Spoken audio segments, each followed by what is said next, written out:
I'm going to tell a story about White Oaks, New Mexico. Back in 1994, we was riding up there. What we did,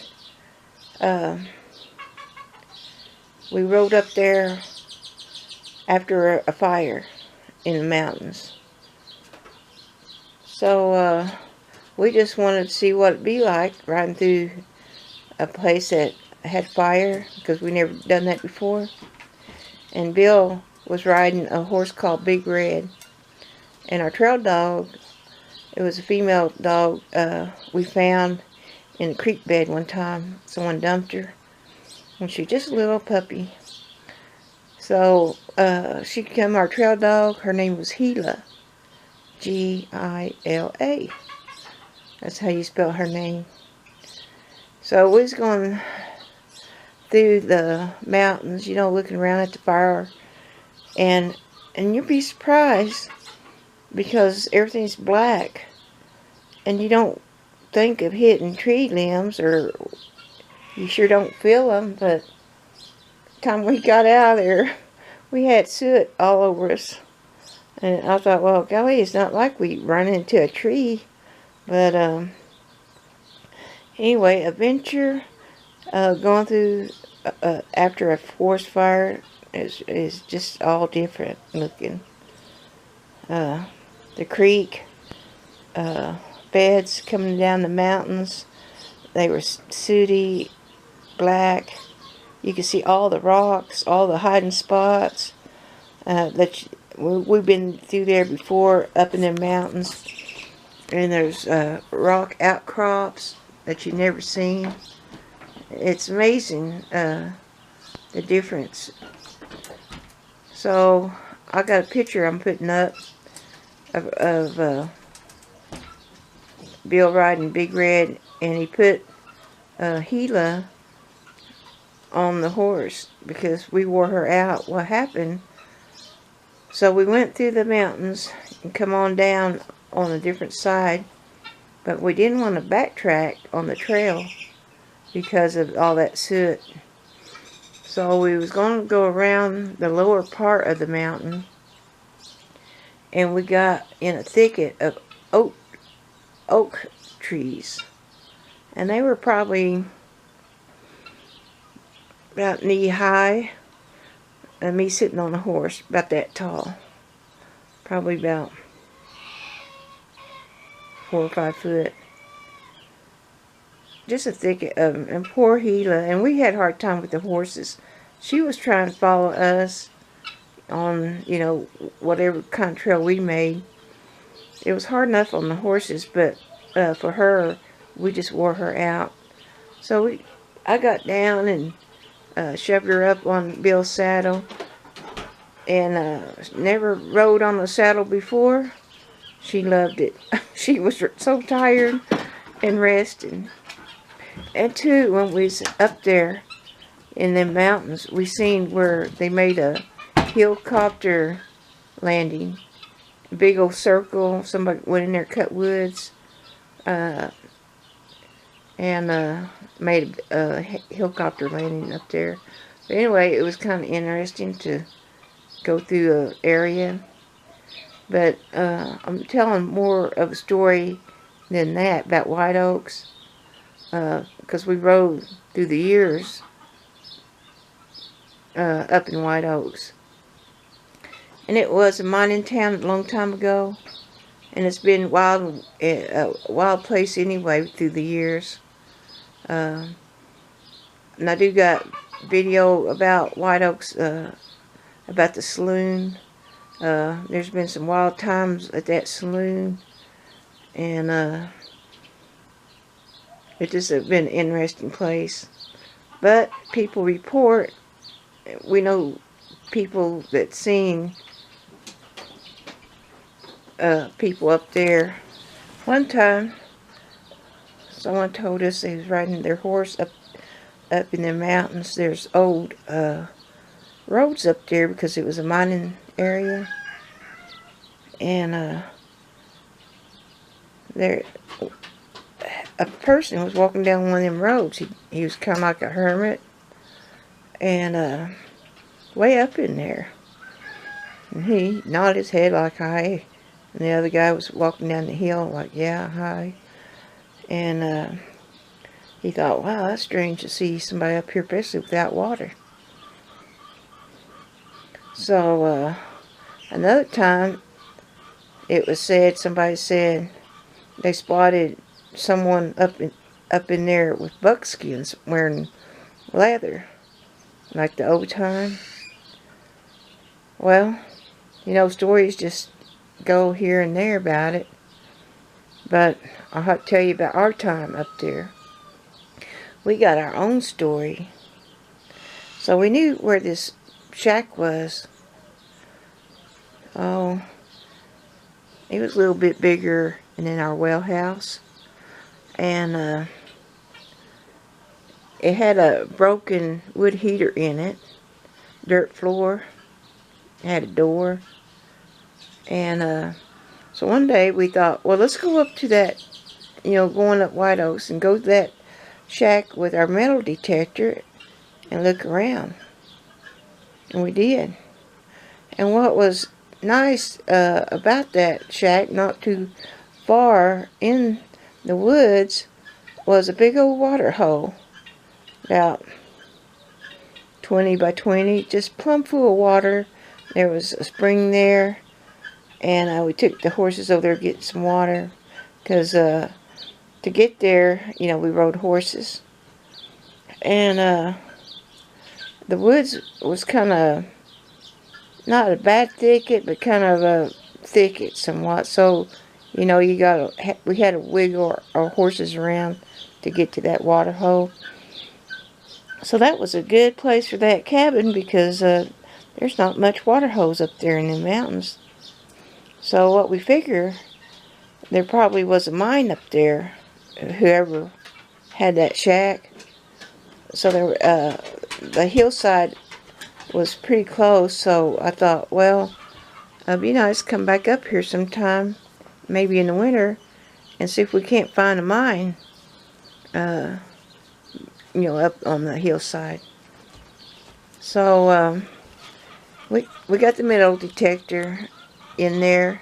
We tied the horses up, and which our horses was really, you know, just easy. You could tie them real easy, but for some reason, which I never ever did, I tied my reins into a knot around that tree. And so we walked into the shed, and you know, we had the dog in there with us. So that we was really, you know, doing the metal detector thing. And then I think we was probably in there 15 minutes, maybe. So all of a sudden, we heard our horses running up the road, full blast. And we thought, what the heck? So we ran out of the shed, and sure enough, off they went down the road. So Bill took off after him. He said, just stay here, I'll go get him. So off he went, and I had the dog and the metal detector. And I thought, I was standing there thinking, no, somebody untied them horses, because I tied a knot in that rein. I mean, it just not going to come undone unless they pull the bridle off. So I knew, and they both ran off at the same time, so that didn't make no sense, both of them getting loose at the same time. So I knew there was somebody out there in the woods. Well, I got on the corner of that shack, and I pulled my pistol out, and I had it, you know, kind of like this, like that. I mean, I was scared. I thought, there's somebody out here. And knowing the stories around White Oaks, people running around acting like mountain men or hermits, so I got quite worried about it. And it was very quiet Bill was on, on down the road. I couldn't hear the horses no more. So I was standing there. I thought, I'm going to get right in the corner, because if somebody sneaks up on me, that'd be the last thing they do. I was ready. I mean, I was scared. So my dog, Gila, she walks over by where the trees, where we tied them up. And so she was quiet. She was a quiet dog. She didn't like to growl or bark, but she looked off over on the hillside. There was a big old log laying down, and she was looking at that log. And she just stood there, and her ears was pointed, and she didn't move. And I thought, yeah, that's probably where you're hiding, right behind that log, close to where the horses was. So I kept an eye on that place, but I kept looking behind me around that shed. And I thought, whoever's laying there or out in the woods or whatever they're doing, they see my pistol right up in the air. So they knew not to approach, because a pistol with a scared woman, you better not approach. But anyway, I knew I had the sense, like, that right over there somewhere. They could have been behind a tree or behind that log, but it was quite scary. So I just stood there, and Gila stood there. She held her ground, and I kept thinking, no, I tied them reins into a knot. Someone out here untied them. So I told Bill later about it, and he said, I bet there's a mine there, and somebody's working that mine, and they was trying to shoo us off, because it's a perfect place with the water and that shed. Be an old mine in there, and you never know if they're living up in that mine like a hermit. But anyway, he came back with the horses, and I told him, I said, I had my reins tied in knots. Somebody let them loose, but we didn't want to go explore. We just left.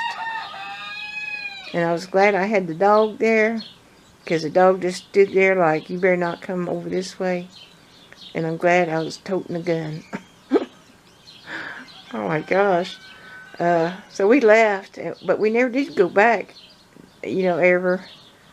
I guess we just got spooked, but I feel like Bill was probably right. There's probably a mine there. Someone was either living in there or working that mine, and they snuck down there when we was in that cabin, shooed off the horses, and then ran and jumped behind that log or a tree and did that. But you have to be careful in this part of the woods, because there is like wild people. They want to get away. They try to become mountain men. They try to live in the woods, but you just have to be careful. So I just want to tell you about White Oaks. It's a wild place, and it's still wild, but all the mining roads up in there, it was a fun trail to ride, and we explored a lot of it, and we had a big time riding up there. So thanks for watching from Out West Homestead. Bye. And I did forget to say, that dog Gila, we really loved her. She was my hero. I could say a lot about her, but twice she got in between me and a rattlesnake and got bit. I didn't know the rattlesnake's there, and she jumped in front of me, and the rattlesnake bit her. What a dog. How can you ever tell a dog thank you so much for her bravery? And then someone just dumped her off when she was little. Didn't care about her a bit. And she turned out to be a very great dog. And we missed her when she died for a long time. And we really appreciate her too. Loved her. Anyway, I just want to tell you how wonderful Gila was. She was so brave. And she watched out for me.